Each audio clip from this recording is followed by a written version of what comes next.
Good morning, +1 class students.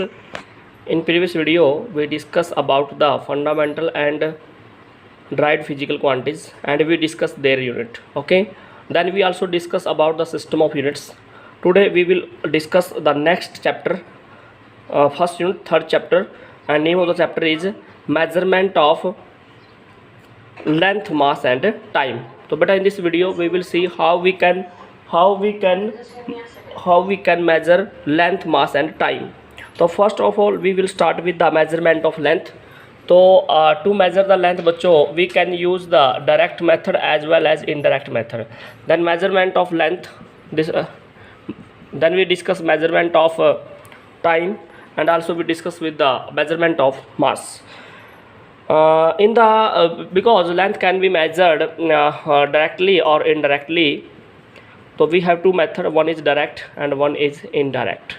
So where we use direct and where we use indirect method बच्चों we would know.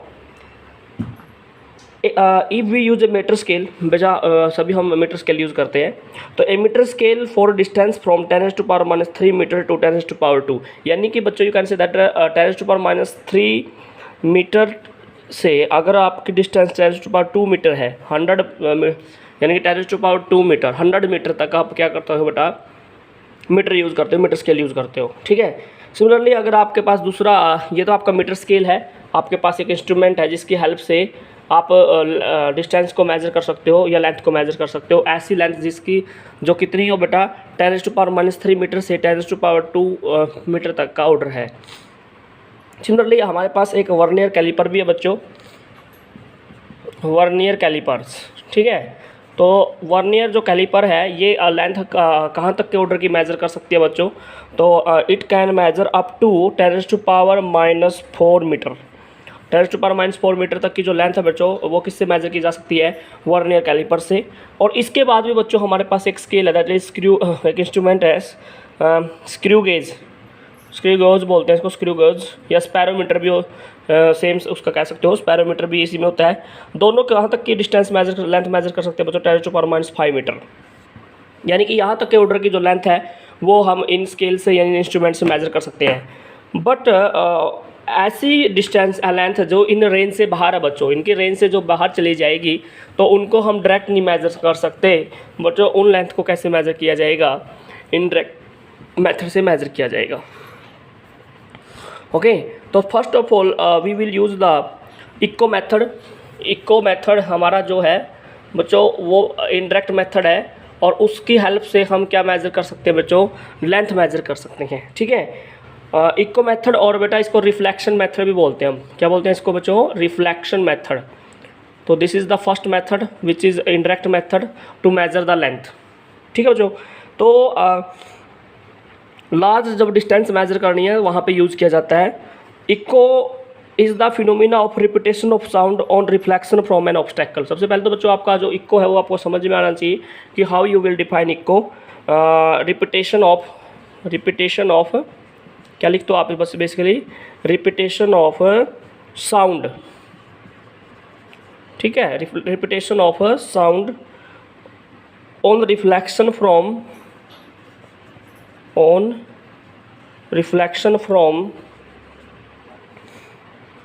N obstacle, ठीक है बच्चों। एक obstacle से sound जब क्या करती है, रिफ्लेक्ट करती है, तो बार बार साउंड क्या करती है बच्चों, रिपीट कर देती है। उस रिपीटेशन ऑफ साउंड को क्या बोलते हैं आप, इक्को बोलते हो, ठीक है। और सेकंड वन क्या है, इसको इक्को रिफ्लेक्शन मेथड क्यों बोलते हैं, क्योंकि साउंड है ना हार्ड ऑब्जेक्ट से जाकर स्ट्राइक करती है बच्चों, इसलिए इसको क्या बोलते हैं, रिफ्लेक्शन मेथड बोलते हैं। तो इसकी हेल्प से आप क्या कर सकते हो, कोई हिल है, पहाड़ी है, आप उसकी डिस्टेंस मेजर कर सकते हो आपसे, ठीक है। तो suppose you find the distance of a hill from an observation point. मान लीजिए यहाँ पे ऑब्जर्वेशन पॉइंट है बच्चों P, और यहाँ पर बच्चों क्या है आपका, मान लीजिए कोई पहाड़ी है, ठीक है, दिस इज़ योर हिल, ये कोई हिल है। तो बच्चों ऑब्जर्वेशन पॉइंट से जो हिल है बच्चों उसकी आप क्या कर सकते हो, डिस्टेंस मेजर कर सकते हो by using the echo method. तो आपको क्या करना पड़ेगा, मान लीजिए ऑब्जर्वेशन पॉइंट से जो हिल है बच्चों वो x डिस्टेंस पे है, ठीक है, यही हमने बताना है कि वो कितने डिस्टेंस पे है, वो निकालनी है। तो इक्को मेथड में आप क्या करोगे, a shot be fired in air at P point से आप क्या करोगे, एक शॉट को क्या करोगे, फायर करोगे, ठीक है। Let a shot be fired in air at P, the sound of the shot travels a distance X toward the hill. तो जो साउंड है शॉट की वो किसकी तरफ ट्रैवल करेगी बच्चों, हिल की तरफ ट्रैवल की करेगी। और वो साउंड फिर क्या करेगी, हिल एक हार्ड ऑब्जेक्ट है यहाँ से स्ट्राइक करेगी और वापस वो रिफ्लेक्ट करेगी, ठीक है। तो साउंड इज एनर्जी, आप सभी बच्चों को पता है, it is also a wave. The reflected sound travels the same distance x to the point P when an echo of the shot is heard. Time interval between the firing of the shot and the hearing of its echo at P is measured. तो जो time है बेटा वो भी note किया गया कि यहाँ से आपने कोई शॉट को फायर किया, वो साउंड यहाँ पे ट्रैवल की, वो स्ट्राइक करके वापस भी चली गई, तो आने में और जाने में कितना टाइम लिया वो टोटल टाइम भी नोट किया गया बच्चों। और साउंड की जो वेलोसिटी है वो भी देखी गई, ठीक है।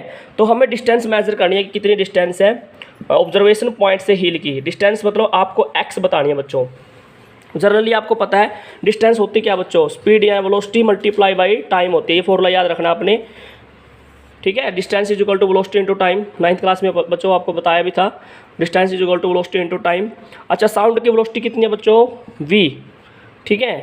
अच्छा, टोटल टाइम कितना लिया है, तो मान लीजिए आने में और जाने में टोटल टाइम मान लीजिए t है, ठीक है बच्चों। और देखो साउंड ने क्या किया, जब आपने फायर किया, शॉट फायर किया बेटा, उसने x डिस्टेंस तो इधर ट्रैवल की है और x डिस्टेंस उसने वापस भी जाने में, तो टोटल डिस्टेंस कितनी ट्रैवल की है उसने, 2x। टोटल डिस्टेंस उसकी कितनी बच्चों, साउंड की 2x। v is the speed of the sound and t is the total time from the starting point and back. तो यहाँ से x कितनी आएगी बच्चों, v इंटू टी बाई 2। तो बच्चों ये था आपका क्या कि x क्या, what is the x, x is the distance of hill from the observation point, ये x आप निकाल सकते हो बच्चों। तो this is the echo method, और इस मेथड के बेस पे आपने क्या निकाल दिया बच्चों, आपने क्या निकाला, distance of hill from A observation point. Similarly बच्चों हम लेजर मेथड से क्या कर सकते हैं, किसी भी बाय यूजिंग लेजर मेथड आप कोई रडार स्टेशन से किसी एरोप्लेन की कितनी हाइट पे वो उड़ रहा है, ये सारी निकाल सकते हो। तो जो लेजर मेथड है बच्चों, रडार मेथड है, वो कल को मैं जूम क्लास में आपके साथ डिस्कस करूँगा। आज के लिए इतना ही, थैंक यू गाइज।